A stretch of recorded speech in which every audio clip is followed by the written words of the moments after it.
بسم الله الرحمن الرحيم والصلاة والسلام على أشرف المرسلين. السلام عليكم. Bonjour tout le monde. Toujours module capteur et mesure en télécommunication pour licence 3 télécommunication. Aujourd'hui, on va voir ensemble le chapitre numéro 2, la classification des capteurs en télécommunication. On va commencer par une petite introduction. Nous avons qu'en dans de nombreux domaines, l'industrie, recherche scientifique, services, loisirs, etc., on a besoin de mesurer ou bien de contrôler de nombreuses grandeurs physiques. Vous avez la température, force, position, vitesse, luminosité, etc. Le capteur, c'est l'élément indispensable à la mesure de ces grandeurs physiques. Le capteur, c'est le premier module dans la chaîne de transmission. Donc, voici la schématisation d'un système de mesure. Vous avez la mesurante de bien les grandeurs à mesurer qui passe à travers un module capteur qui est une zone sensible. Après, on passe au module de transformation de signal, module affichage et ou enregistrement pour arriver à une valeur numérique.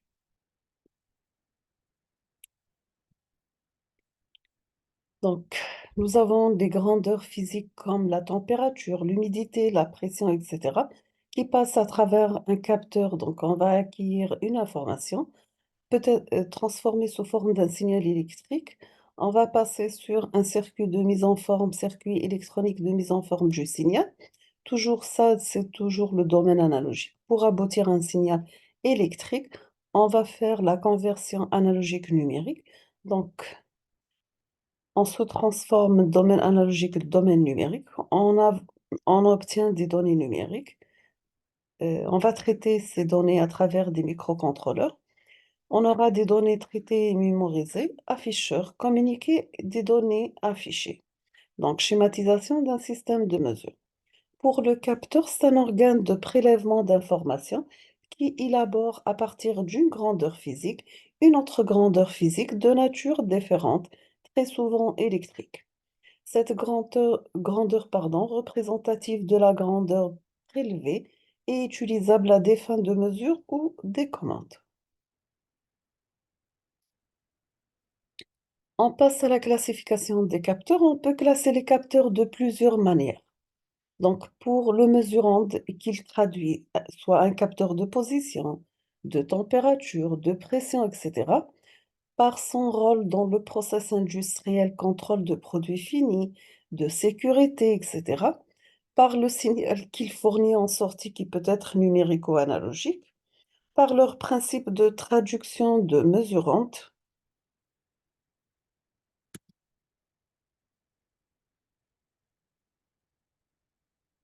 pardon, mesurante, on aura des capteurs euh, résistifs, piézoélectriques, etc., par leur principe de fonctionnement, des capteurs actifs, passifs au logiciel software.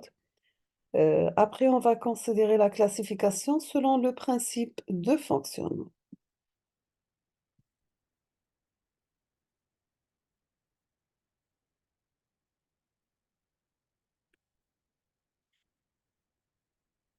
On va commencer par les capteurs composites. Un capteur composite, c'est un capteur constitué d'un corps d'épreuve, est un capteur ou et un capteur actif ou la passif. Le corps d'épreuve, quant à lui, est un capteur qui est soumis aux mesurantes dans une grandeur physique non électrique appelée mesurante secondaire. Donc, elle va être traduite en une grandeur électrique par un capteur. Le schéma d'un capteur composite est le suivant. Nous avons grandeur physique qui passe à travers un corps d'épreuve. Donc, ce sera une mesurante primaire. À la sortie du corps d'épreuve, on aura une mesurante secondaire. Passe à travers un capteur actif ou bien passif pour arriver à aboutir à un signal électrique. Donc ça, c'est la schématisation d'un capteur composite. Le corps d'épreuve. Donc c'est un dispositif qui est soumis à l'action du mesurant. Exemple, la force. On mesure une première transformation en une autre grandeur physique non électrique. Le mesurant secondaire que le capteur traduit en signal électrique grâce au circuit de conditionnement. Exemple, la mesure d'une force à partir d'un capteur de déplacement. Dans ce cas, le corps d'épreuve, c'est un ressort qui traduit la force mesurante primaire en élongation mesurante secondaire. Ensuite, un capteur de déplacement traduira cette élongation en signal électrique. Un autre exemple peut être la mesure d'une accélération à partir d'un capteur de force. Nous avons que le corps d'épreuve, c'est une masse sismique qui traduit l'accélération, mesurante primaire en force mesurante secondaire. Celui-ci est ensuite transformé en signal électrique grâce à un capteur de force. Donc, maintenant, on va voir les capteurs actifs. Ce sont des capteurs qui fonctionnent comme générateurs. Dès qu'il est soumis à l'action d'un mesurande, celui-ci transforme celle-ci en une grandeur directement exploitable, à savoir son énergie électrique. Le principe, un effet physique, assure la conversion en énergie électrique de la force de la forme d'énergie propre à la grandeur physique à prélever. Énergie thermique, mécanique ou bien rayonnement. Donc, vous voyez ici le capteur actif. Vous avez la grandeur physique à l'entrée, le signal électrique à la sortie. On va voir un tableau qui donne les principes physiques les plus utilisés en fonction d'une mesurante.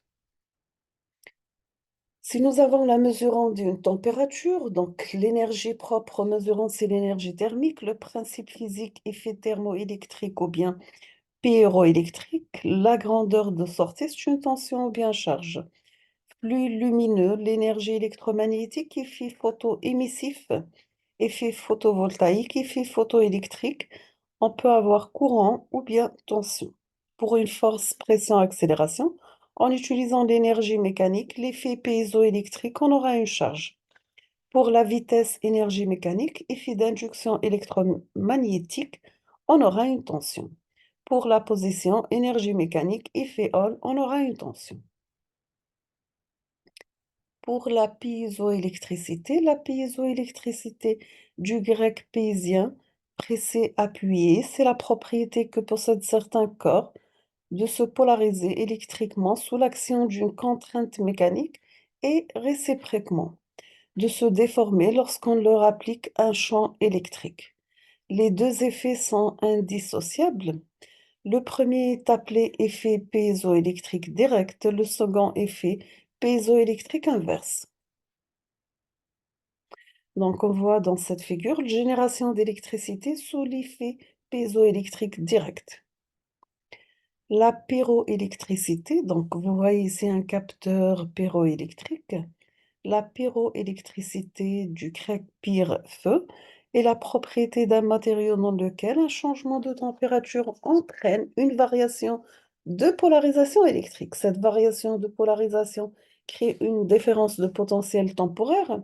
Celles-ci disparaissent après le temps de relaxation d'électrique.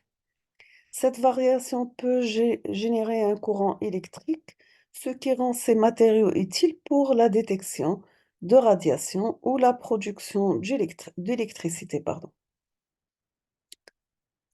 Pour la thermoélectricité, l'effet thermoélectrique, c'est un phénomène physique présent dans certains matériaux. Il lie le flux de chaleur qui les traverse au courant électrique qui les parcourt. Cet effet est à la base d'applications dont très majoritairement la thermométrie. Donc, c'est un schéma de principe d'un générateur électrique. La photoélectricité, donc vous voyez dans cette figure l'émission d'électrons sous l'effet photoélectrique en physique. L'effet photoélectrique, EPE, désigne en premier lieu l'émission d'électrons par un matériau soumis à l'action de la lumière. Par extension, elle regroupe parfois l'ensemble des phénomènes électriques d'un matériau provoqué par l'action de la lumière. On distinguera alors deux effets.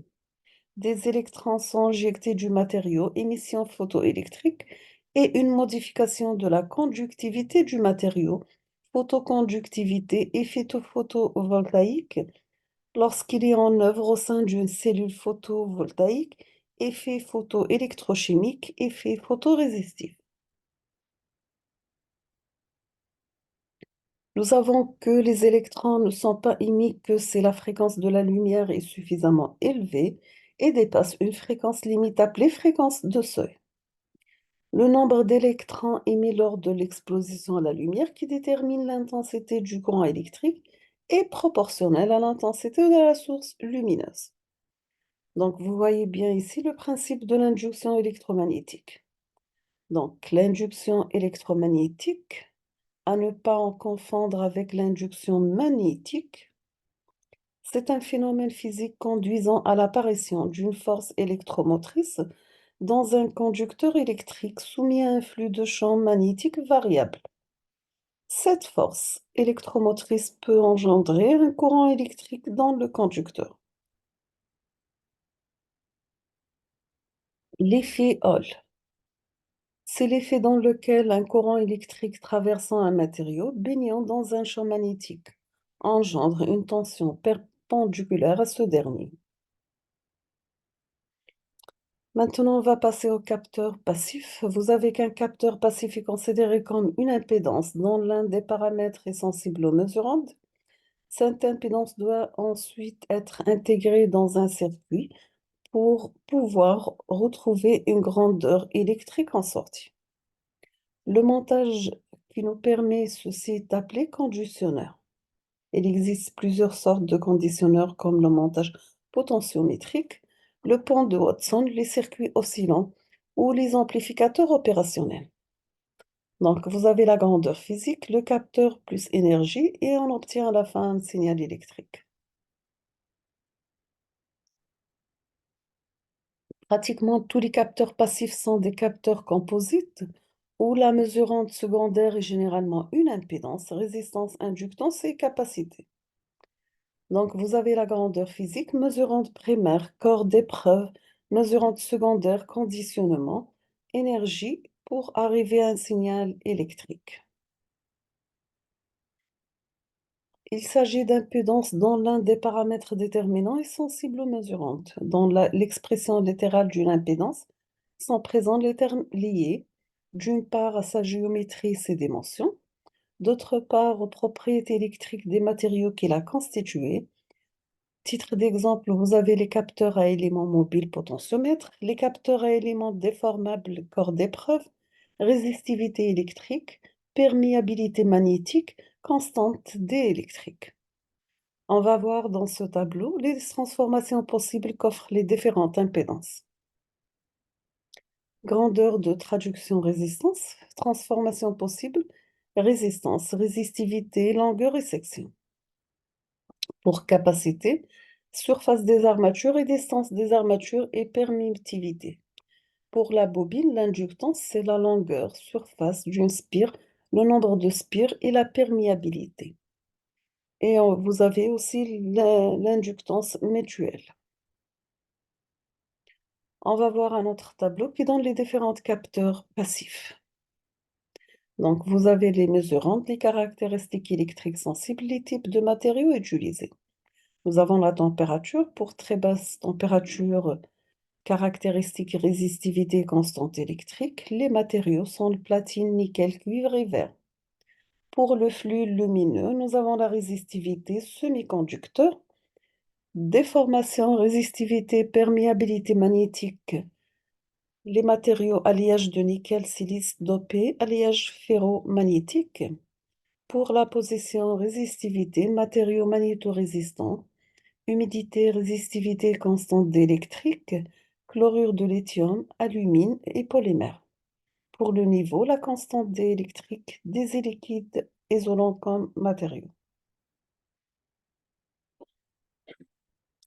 Le conditionnement. L'impédance d'un capteur passif et ses variations ne sont mesurables qu'en intégrant le capteur dans un circuit électrique.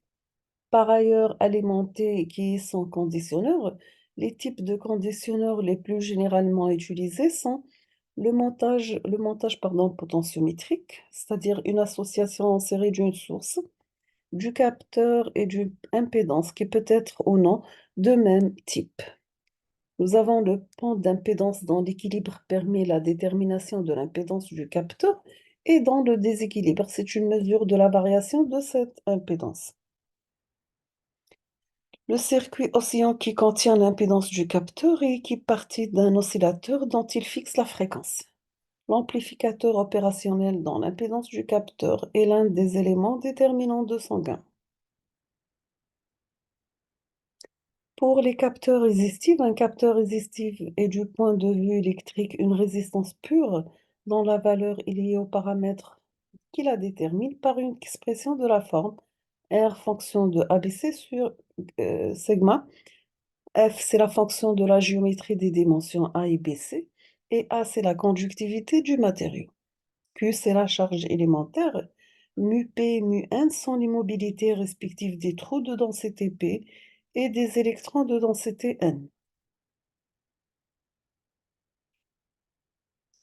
Taux mesurant d'agissant sur la mobilité des porteurs, température, contrainte, champ magnétique, la densité des charges libres, température et flux lumineux, les dimensions géométriques, contraintes, position d'un curseur, est susceptible d'être traduit électriquement par la variation de résistance qu'il impose à un capteur résistif. Voici un exemple d'un capteur résistif, la jauge extensométrique. Les jauges sont des éléments résistifs collés sur le corps d'épreuve, assurant la conversion directe d'une déformation de la structure en variation de résistance électrique. Voici le principe de fonctionnement d'une jauge extensométrique. Photorésistance. Une photorésistance, également appelée résistance dépendante aux cellules photoconductrices, c'est un composant électronique dont la résistivité varie en fonction de la quantité de lumière incidente. Plus elle est éclairée, plus sa résistivité baisse. Donc, vous voyez dans cette figure la photorésistance. Les capteurs potentiométriques. Le curseur d'un potentiomètre est lié à une membrane. La déformation de la membrane entraîne un déplacement delta X du curseur. Donc, vous voyez bien ici le principe d'un capteur potentiométrique. Capteur inductif. Ces capteurs comportent un ou plusieurs enroulements de mesure traversés par un flux d'induction magnétique qui est fonction du mesurant, ce dernier étant également une position ou un déplacement linéaire ou angulaire. On distingue deux types de réalisation selon que le flux variable sous l'effet du mesurant et un flux d'auto-induction ou de mutuelle induction. Voici un exemple de capteur inductif. Capteur à variation du coefficient d'auto-induction. La mesure porte sur le coefficient d'auto-induction de la bobine, qui est généralement une fonction non linéaire de la position de l'élément mobile. Donc, vous voyez ici les capteurs inductifs à reluctance variable. Capteur à variation du coefficient de mutuelle induction. La variation d'amplitude du flux dans un bobinage induit est la conséquence d'une modification sous l'effet de mesurant du coefficient de mutuelle induction entre inducteur et induit, et elle se traduit par une variation de la force électromotrice induite dans le bobinage de mesure. Ce type de capteur délivre une tension fonction du coefficient d'induction mutuelle déterminé par le mesurant. On passe au transformateur différentiel. Ce capteur est constitué d'une bobine inductrice de part et d'autre de laquelle sont placées deux bobines induites identiques, un noyau ferromagnétique fixé à une tige solidaire de la pièce mobile. Elle va établir un couplage magnétique variable entre inducteur et induit. Le déplacement du noyau provoque des variations de couplage qui sont opposées pour chacune des deux bobines induites. Ces dernières sont montées en opposition en sorte que la tension résultante est en principe nulle lorsque le noyau est dans la position centrale et qu'elle varie linéairement de part et d'autre de cette position. Nous avons aussi les capteurs capacitifs, sont des condensateurs généralement plans ou cylindriques dont la capacité a pour expression. Donc voici la forme physique, la capacité. Nous avons soit un condensateur plan ou bien un condensateur cylindrique. Sachant que mu, c'est la permittivité du milieu, mu 0, c'est la permittivité du vide.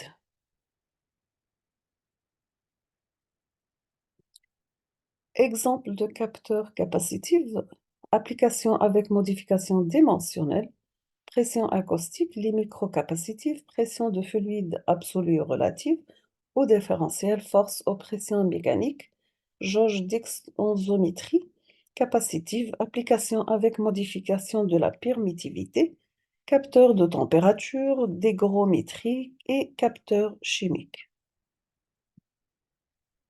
Maintenant, on va voir les capteurs logiciels software. Capteur logiciel ou capteur virtuel est un nom commun pour un logiciel où plusieurs mesures sont traitées ensemble. Généralement, les capteurs logiciels reposent sur la théorie du contrôle et reçoivent également le nom d'observateur d'état. L'interaction des signaux peut être utilisée pour calculer de nouvelles quantités qu'il n'est pas nécessaire de mesurer. Les capteurs logiciels sont particulièrement utiles dans la fusion de données où des mesures de différentes caractéristiques et dynamiques sont combinées. Il peut être utilisé pour le diagnostic de défauts ainsi que pour les applications de contrôle. Les algorithmes logiciels bien connus qui peuvent être vus comme des capteurs logiciels incluent par exemple les filtres de Kalman, les implémentations les plus récentes des capteurs logiciels utilisent des réseaux de neurones ou de l'informatique floue. Donc, voici un filtre de Kalman pour l'estimation de la position, estimation de la vitesse des moteurs électriques. Donc, vous avez le système, le capteur avec un observateur.